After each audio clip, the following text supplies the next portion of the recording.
commercial pilots who have been up in that ionizing radiation, 30, 40-year-old guys that come in with zero testosterone, or they come in with cancers because that radiation is detrimental to the body. Carcinogens, things we eat, things we inhale, cigarettes, free radicals, poor nutrition, drinking a little too much wine. I mean, I'm up for a little free radicals, but you don't want a whole bunch.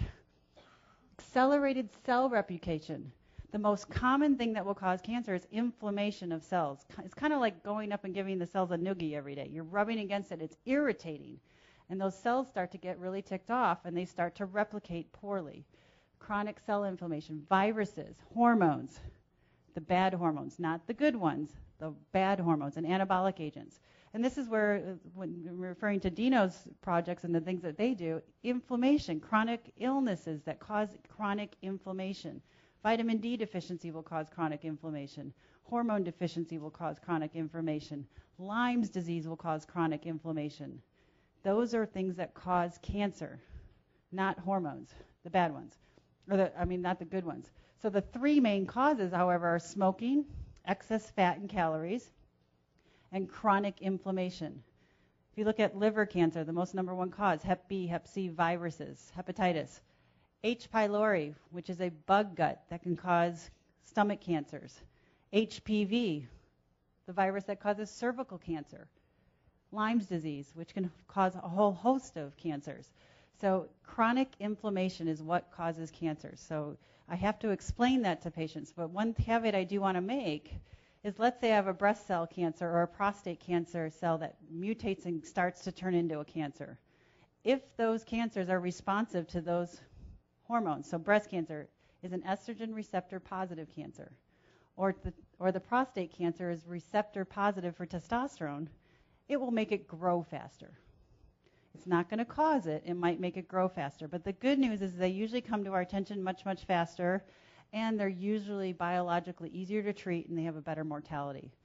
So I don't want you to think that those cause cancer, but you do have to be judicious. If you have the cancer in place, a breast cancer that's estrogen positive, I would be remiss in giving that person estrogen at that time. So you need to know that as well. So what I like to say is, in medicine, biological common sense, we lost it a long time ago. We are most healthy when our bodies have the highest levels of hormones. You cannot tell me that those deficiencies will be bad, or having hormone deficiencies are not bad for us. They are. Getting us back to optimum is where we want to go. So the big question is, how do we do that? And the bottom line is, my personal preference is bioidentical hormone therapy in pellet form. And that is not to scale or size. It's relative. They are actually about the size of a rice grain. That is a picture of a testosterone pellet, and it's about the size of a rice grain. It's pure 100% hormone, testosterone, compressed down into a cylinder that we can insert right here, right, underneath the skin in the subcutaneous fat, where we have our most amount of fat.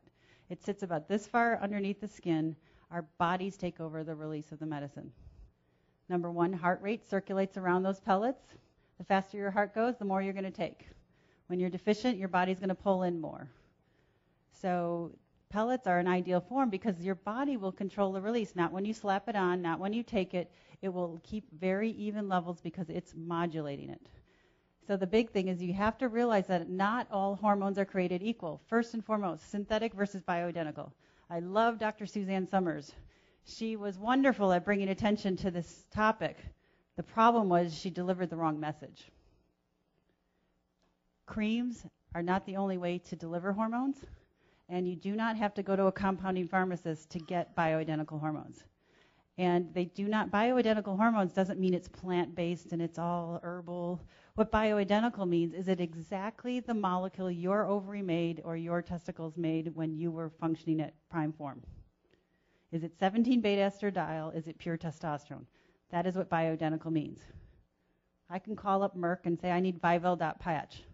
That is 17-beta-estradiol. It is bioidentical. I can go down to my compounding pharmacy, say I want 17-beta-estradiol. That is bioidentical. You do not have to get it in a compounding pharmacy. Because if you realize that all of these hormones come from yams, if you make it at Procter & Gamble or if you make it in your compounding pharmacy or wherever you want to go. You just have to make sure it's the right molecule. The other thing is oral versus non-oral, and that's where the biggest difference comes in. I never prescribe oral hormones for this sheer fact alone. Number one, when you take an oral hormone, estrogen or testosterone, it goes through your mouth, stomach, through the liver, into the bloodstream. While it's traversing through the liver, it kicks out some metabolites. Number one, HDL cholesterol. That's the good cholesterol. That's a bonus. But it does two very negative things. Number one, it kicks out clotting factors. Heart attack, stroke, blood clot. All orals will cause that. They will increase the risk of that. So you do not want to give orals. We knew this all along, that will cause blood clots. If you do it non-orally, you do not go through the liver. You do not increase blood clots. The other thing that orals do is it pumps out a big protein called SHBG. That protein swims around and binds up other proteins. You know what its favorite is? Testosterone. So if I give you Premarin, an oral estrogen, I'm going to lower your free testosterone because it binds itself up. So orals, really, you waste your money. You don't get good effect. I've increased your risk for blood clot and stroke and maybe increased your benefit from HDL. I never prescribe orals. But patches, gels, creams, troches, which are sublinguals, pellets, all safe because they avoid the liver. The liver is not our friend there. Dosing. The other thing is one size does not fit all. You get people who go to their doctor and they give them the same dose for every person. Well, that's ludicrous. We're all different. We all have different doses, and you need to monitor with labs, and you need to monitor by symptoms. You have to listen to patients, which is an art form, I guess. And you need to make sure you get doses that are right for each patient. And balance. You want to make sure you have good estrogen testosterone balance. I see women coming in all the time. They're on estrogen, but no testosterone. And they feel like crap. And they go, well, I don't know why. My doctor gave me estrogen. I have no more hot flashes, but I still feel terrible. Well, because you're missing a key part of that balance. So when we talk about these replacements, as I just said, for women, they're pellets, patches, creams, and gels. For the men and testosterone, there's subcutaneous pellets, creams, gels, injections, which aren't too bad, and the patches. So there are different preps for each one of you. But the biggest difference, as I said, with subcutaneous pellets, you get very even levels. And then when you do patches, you get more of this kind of drop-off. And every time you put one on, you're kind of doing this every single time. You go up and down. And more importantly, if you're doing creams and gels, troches, you're going like this every day. I mean, it's okay for some people, but frankly, if I'm going to do this, I want the best. And it's the same thing with testosterone, even levels versus ups and downs if other preparations. So preparations are important. So the bottom line is you don't have to feel terrible, but you also want to fix things from the inside out. Women, not only do you want to control symptoms, and men do you want to control symptoms, but the way we want to also do it is get rid of your symptoms, but make sure the body's healing, that our bones are healthy, that our cardiovascular risk is healthy, that our thyroid is functioning well, we're not gaining weight and getting diabetes.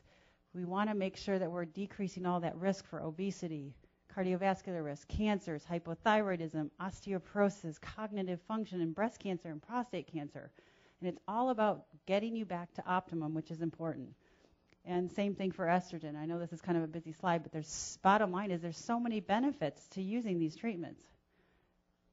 So as I always say, it's always best to start with a low dose and closely monitor the results. And it says 1-800, how's my mood? So I really just encourage you to learn more about this. I have my website on here, which is www.derosamedical.com. Also our phone number, which you can write down. I have business cards later if you want to come talk to us. But even if you don't come see me or our group, we have wonderful nurse practitioners who work with me. Please do yourself a favor. If you're not getting the answers you want, find somebody who's going to listen to you and give you the answers. You are smart people. You're in tune with your bodies. If someone's telling you something's not right or everything's normal and you know it's not, keep going till you find someone who gives you the answers you need and deserve. But one thing, we do hormonal happy hours on a quarterly basis. Everyone laughs when they hear that name. I think it's fabulous.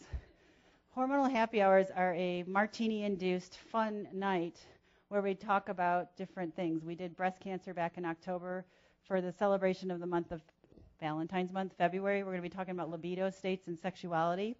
We're doing 2 programs. On the 21st is going to be couples. So if you want to come talk about intimate things and how to improve spice in your relationship and the role of testosterone in sexuality.